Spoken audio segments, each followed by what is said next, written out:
And welcome to a Locked On crossover episode. It's Javier Reyes. I'm Nash Walker, host of the Locked On Twins podcast. Javi, the host of the Locked On Padres podcast. We were just talking. Haven't been able to cross over in all the years we've been hosting, and now we finally do because the two clubs have made a trade, Javi. And I want to pull this up for people who do not know. If you're watching on YouTube, you can see. If not, it's a tweet from Jeff Passan. Minnesota-San Diego trade. Twins get right-handed starter Chris Paddack and right-handed reliever Emilio Pagan. The Padres get left-handed reliever Taylor Rogers and outfielder Brent Rooker, PTBNL player to be named later, possibly involved, and money. The Twins sent, it was $6.6 million of Rogers' salary, which is basically an entire salary, over to the Padres. Javi, what do you think about this deal, and how excited are you for opening day, my friend? Ooh, oh man. Well, my first reaction was, oh my God, AJ Preller just hates Puerto Ricans, which makes me feel really bad. You just traded Victor Caratini the other day, and for a bunch of other backup players and prospects, and then you trade Emilio Pagan, and I'm like, oh my gosh, like I don't have really a Puerto Rican player on the Padres currently to root for. But in all seriousness, my first reaction, and we were saying this before we went on, was I just got so nervous that the trade wasn't going to happen. And it's gotten to a level where, look, I'm a sick son of a bitch. Like, even sometimes when I think that it might be a bad trade, sometimes I just get excited because it's something to talk about, right? It's something for content. And since we do pods all the time on baseball of all sports, right? But it gets rumored last night. They say Chris Paddack to the Twins, that's the rumor and all that stuff. And I'm used to it, man. Look, we were supposed to get Max Scherzer. Jose Ramirez was apparently someone they were interested in a couple days ago, right? I was like, this doesn't make any sense. We have Manny Machado. I don't think we're going to be able to work this out. Yeah. You have all these things.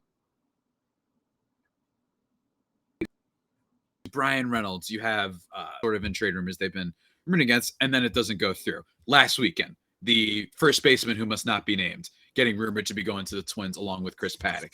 And instead, that doesn't happen.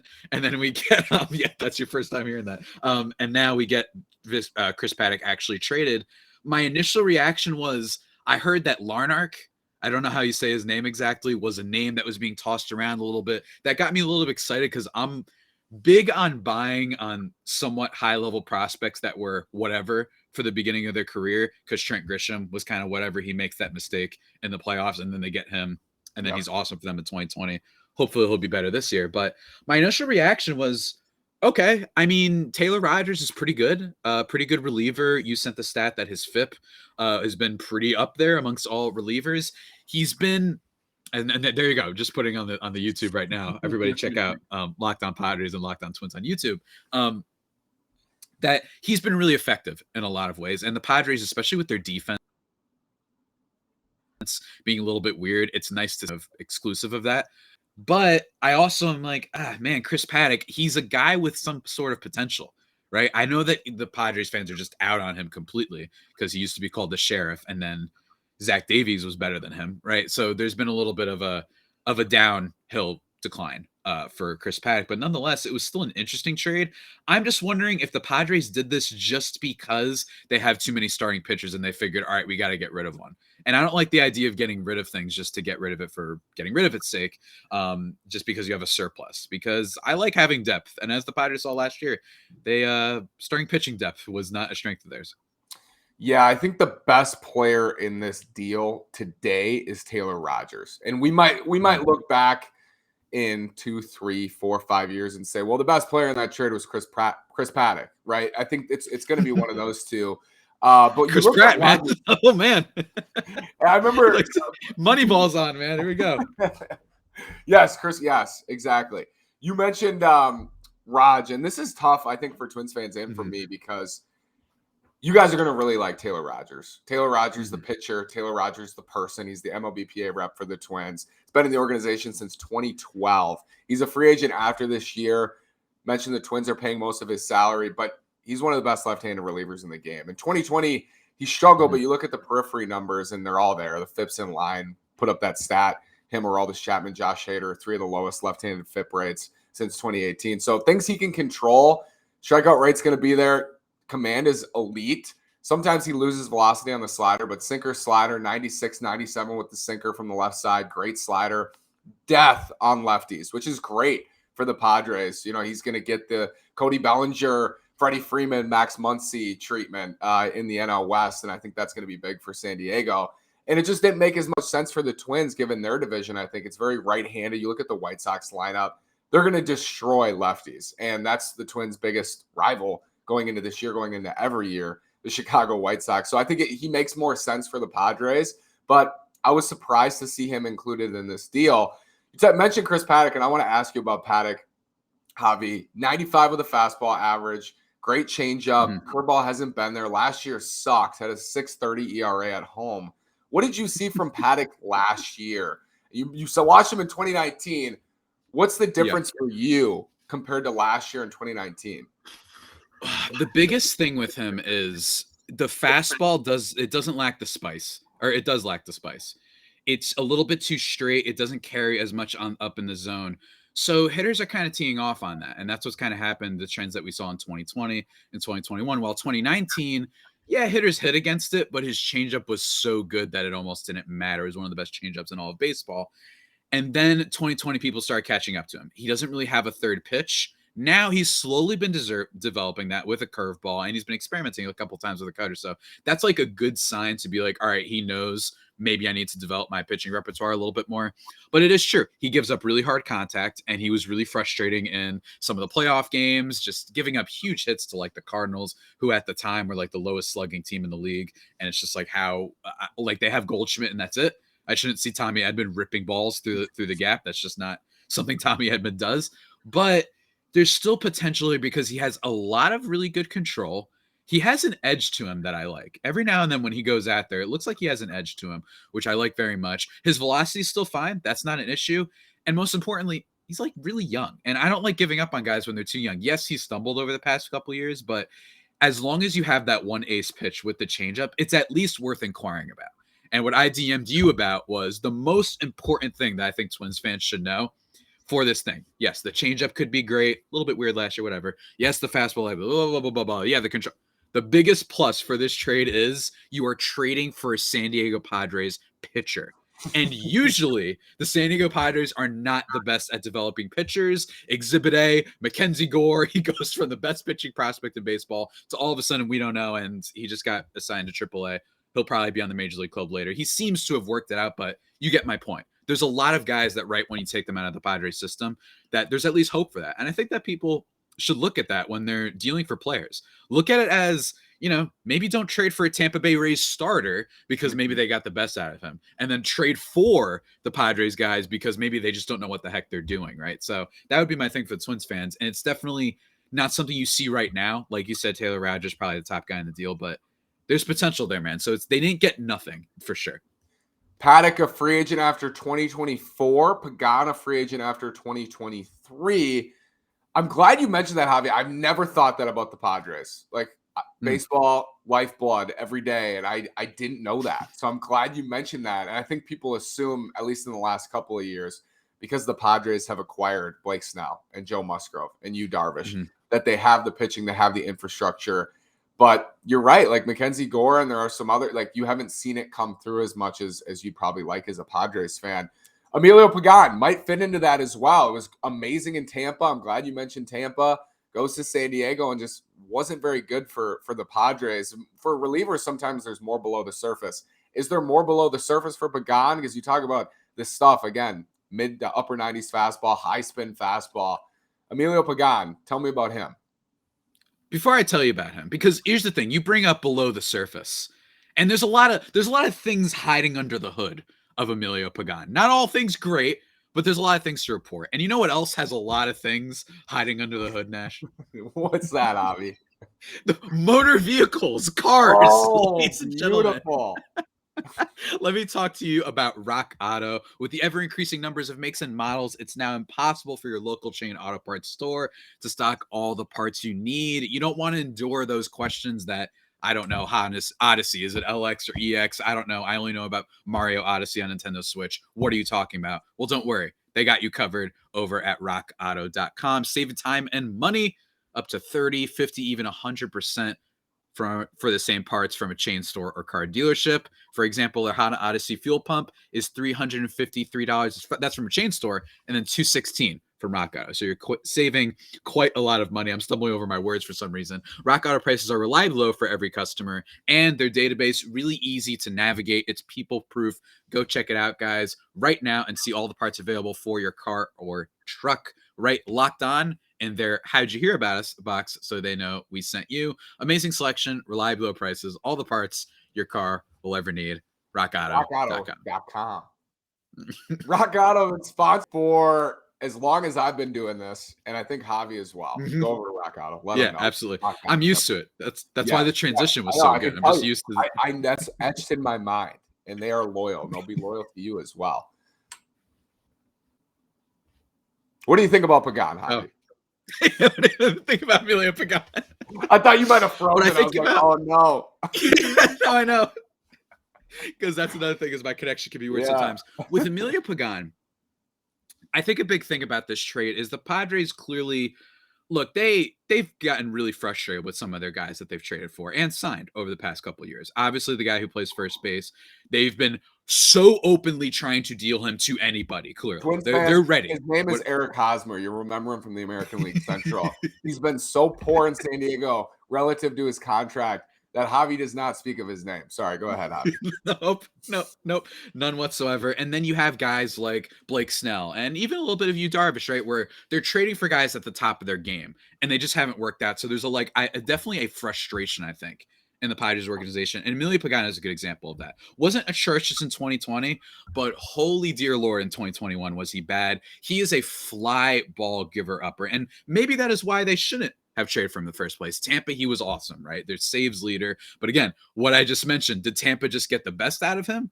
Or we don't know necessarily. And then the Padres, maybe did they just get the worst out of him, right? So maybe he's going to be at least a useful guy in the Twins bullpen. I don't know exactly what the closing situation is, so you can talk about that. But I think that Pagan, he does have the stuff to really whiz by people. Every now and then, he can whiz a ball by the best batters in the game. Like, he really can. The problem is it almost doesn't become worth it if he gives up a home run every single inning. Yeah. Right? Because it's this double-edged sword with him. So maybe if he can fine-tune it, just pick his spots better, maybe not challenge those best hitters, even if he thinks he can swing it by, right? Maybe he thinks he could throw 99 past the guy and challenge Juan Soto. Cool. I like that you can do that when there's runners in scoring position.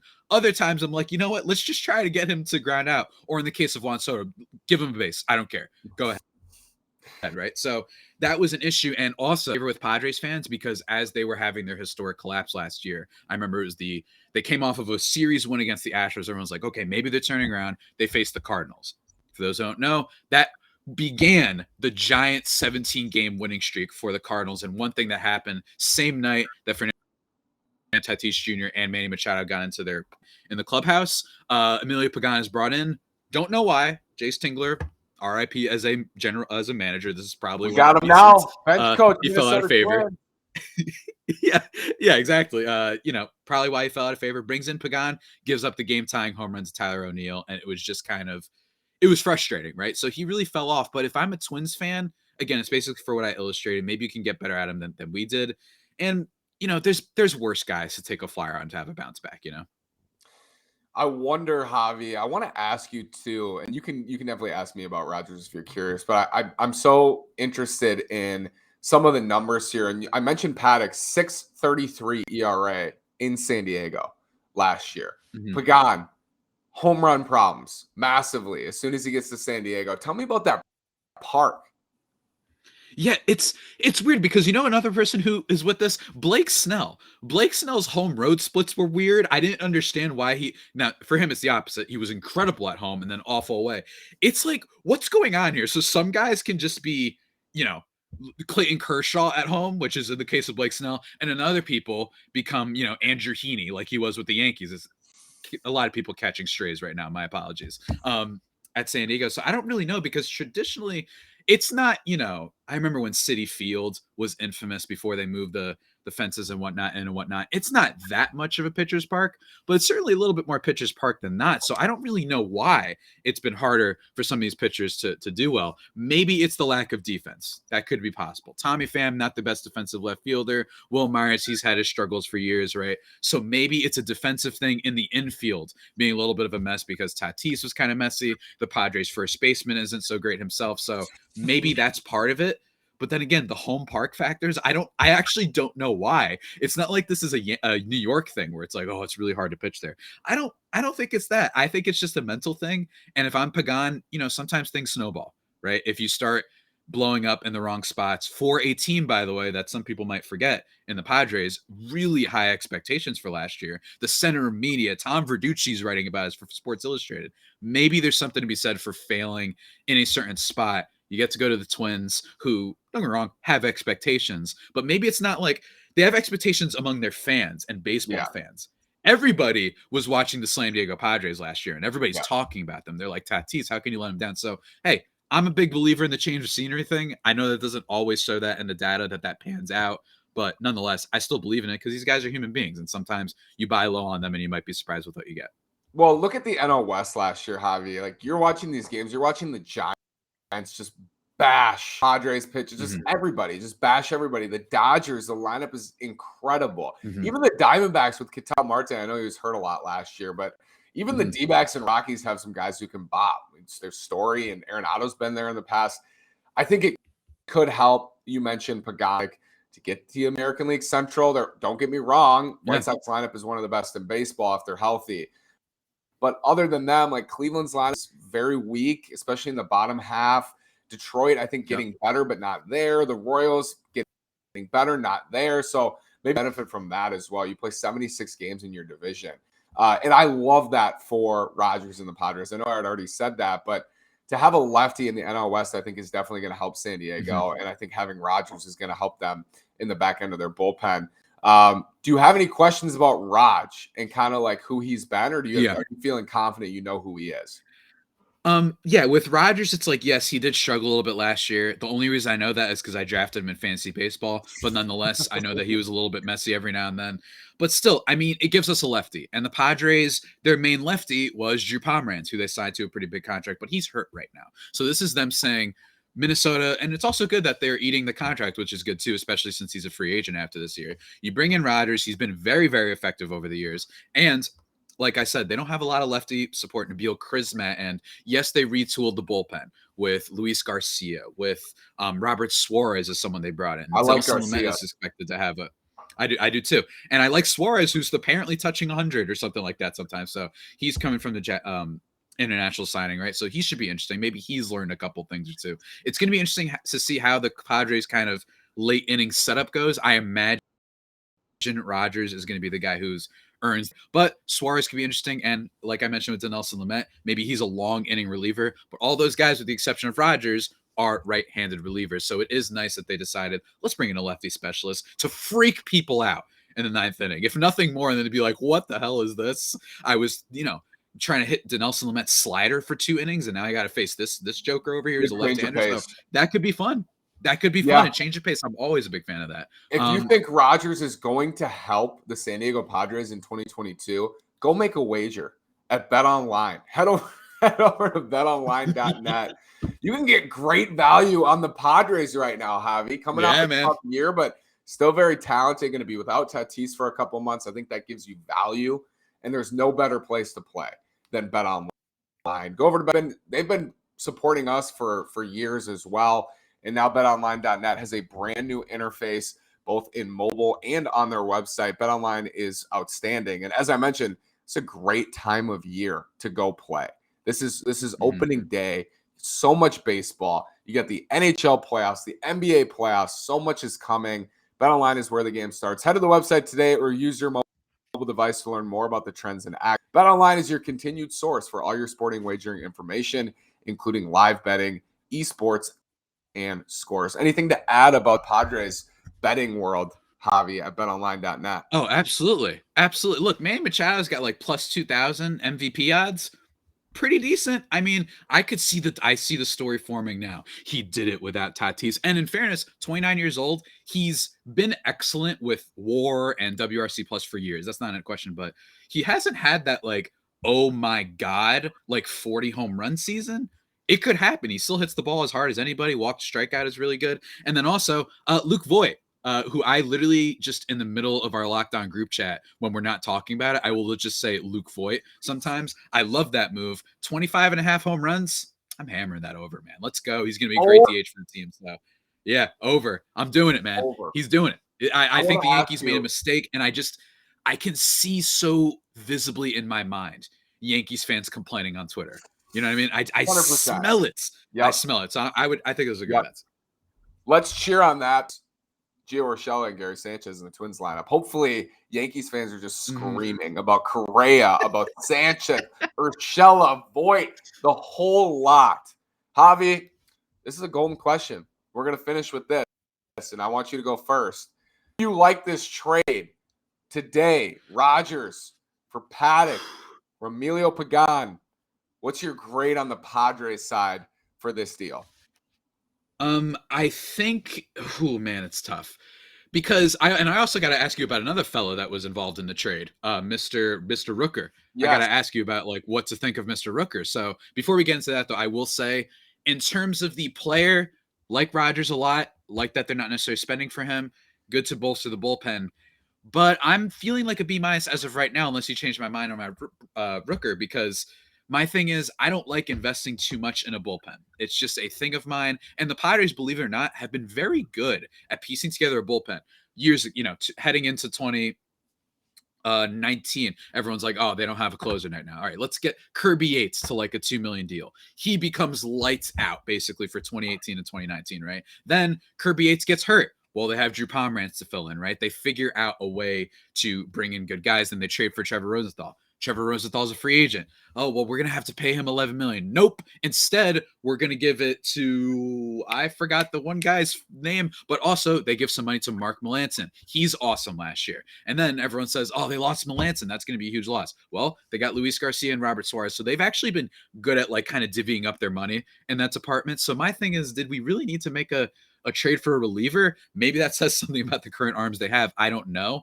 And also in general, is this because they had a surplus? And that's what I'm worried about. Were they just saying, since we aren't going to use him, get rid of him? I don't necessarily like it when you make trades like that.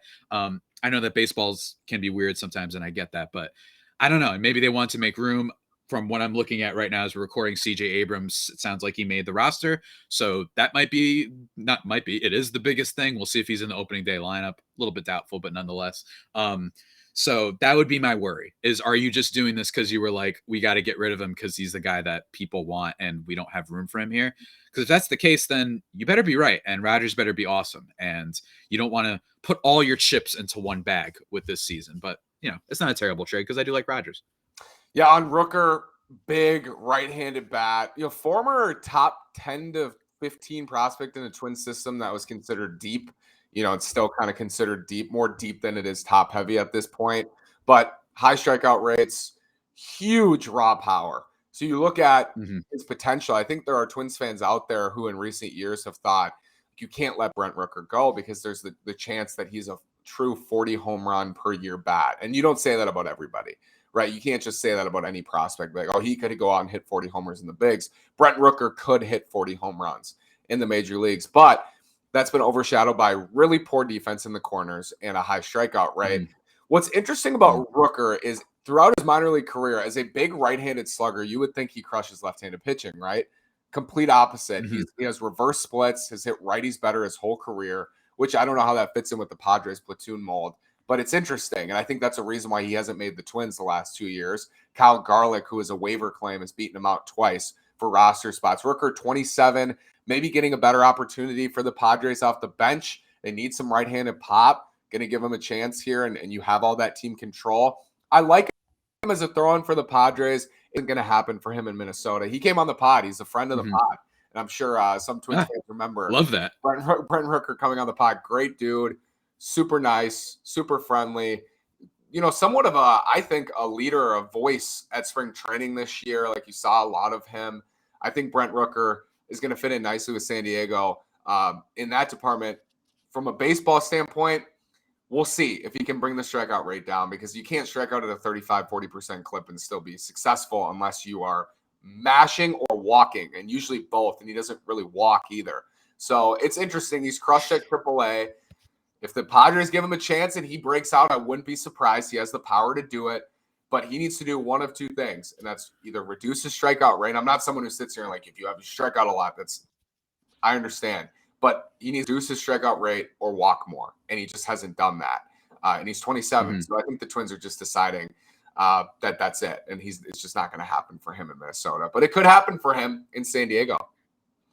Yeah, I mean, I'm not going to lie, that didn't get me more excited because, and there's a couple reasons why. But I will say that the Padres are clearly taking the committee approach to left field right now. They get Matt Beatty from the Dodgers, and now they get Rooker here. So they're clearly like trying to figure out their stuff. I can't wait to see what their outfield looks like. But what scared me the most was the defense. That means that it's probably not going to be a thing that they can count on right now, because, hey, I'm cool with at least taking an average left fielder at this point. For people who don't know, go look up the F4 totals for Padres left fielders since like the last decade. It's not great, and they usually don't have a lot of good defense there, so that's not the best thing. I was hopeful that you would say, oh, well, he's got some defense even if he can't bat, because then at least that could be a piece that you use maybe currently. But I don't know. Again, it's like a B- for me. I think that the Padres are in such a weird spot trying to figure out the rest of their roster. They have a lot of black hole players, including the guy at first base, that they're probably trying to, figure out and allocate their roster properly, because clearly that's stopping them from making some other moves. But hey, you know what? One thing I will say, I dog the Padres pitching development. They're not too bad at developing hitters. So I will say maybe they can figure something out here. Maybe they make him the next Joey Gallo. Who the heck knows? But and I know that's like the best case scenario, but I will say at least the Padres are known for that. They have been pretty good at developing hitters over the years.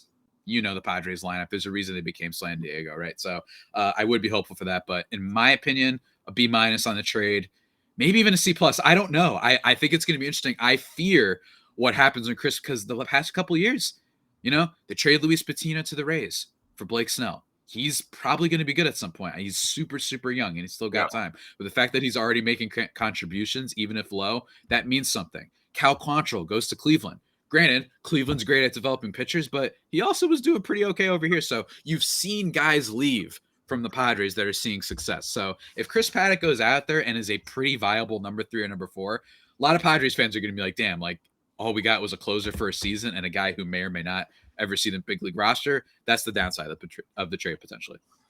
I love that you said it has to work, because I feel the same way on the Twins side. And I guess there can be a point made that there's not a lot to lose here with the Twins, because they were never going to extend Taylor Rogers. I think that's been proven now through this deal, free agent after this year. But why not take Chris Paddack? 3 years of team control. If nothing else, he's depth for this year. I know he had a 5+ ERA last year, but you look at the rotation, it's not like he's competing with the Dodgers rotation, right? So take a chance on Paddack. Pagan's replacing Rogers.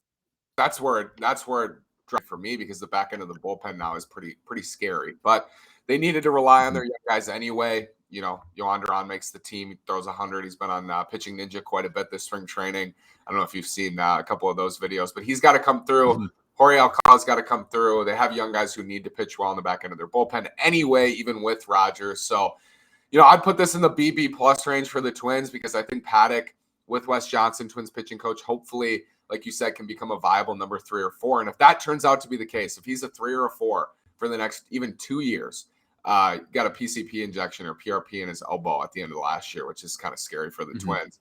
If he's a 3 or 4 for even 2 years, I think that's a win for the Twins to trade a reliever with 1 year of team control. And hopefully Pagan can be back into that 320, 350 ER instead of 4+, give up less homers at Target Field. That would make it a win for the Twins. If Taylor Rogers dominates in San Diego, or if he's just Taylor Rogers, as he's been since 2018, and Chris Paddack just doesn't take that next step or is hurt, and Pagan kind of middles, that's a loss for the Twins. So it's got to work for them. It's got to work for San Diego. I guess we say that about every trade, but it feels especially so in a deal like this, because they haven't actualized. Chris Paddack hasn't actualized his value at this point. Will he? That's the question. Will Emilio Pagan become viable and usable again? That's the question. Taylor Rogers got to stay healthy too. Had a finger injury last year. which sometimes can hinder guys, certainly. So we'll see what happens, Javi. I'm excited. I'm excited for the Padres. They played today against Arizona. Where can Twins fans find you if they want to get some great Padres coverage and elite me, I would say, as well? Yeah, you could check me out on Twitter at Javapeno. I'm pointing to it right now on our YouTube feed. Again, Locked On Padres on YouTube. But if you want exclusively Padres stuff, at @LO_Padres on Twitter. Sometimes I can tweet about some dumb stuff over like One Piece and movies and all this type of ridiculous on my main account. But all Padres stuff on those accounts. And we're going to be breaking it down. And hopefully we're going to be breaking down a W, especially because the Padres are facing Madison Bumgarner, the bane of my existence, one of my least favorite pitchers in baseball. Hopefully we crush him like we usually do, and then he could look all evil because Will Myers flips his bat a little bit. You punk ass. You know what I mean? Like, I've had enough of Madison Bumgarner. Let's kick his ass tonight. It's going to be great to talk about it. It's been an honor and a privilege to finally do a crossover, Nash. It's been way too long. In development. Maybe another trade will happen. Who the heck knows? Or maybe some other weird thing I'll come up with. And I'm wishing you the best of luck for hopefully a great Carlos Correa and Byron Buxton season. I like him saying it's Buxton's team. Thank you. Offensively, he's been weird. I don't like betting on guys that after 60 games figured it out. But I don't know, man. I'm kind of buying it with him. I think that we might see something special with him this year. Best of luck to the Pods too, Javi. Hopefully Tatis is back and staying off motorcycles. AJ Preller, man, crazy. This is what he does. This is what he does, man. This is what he does. On his toes all off season long.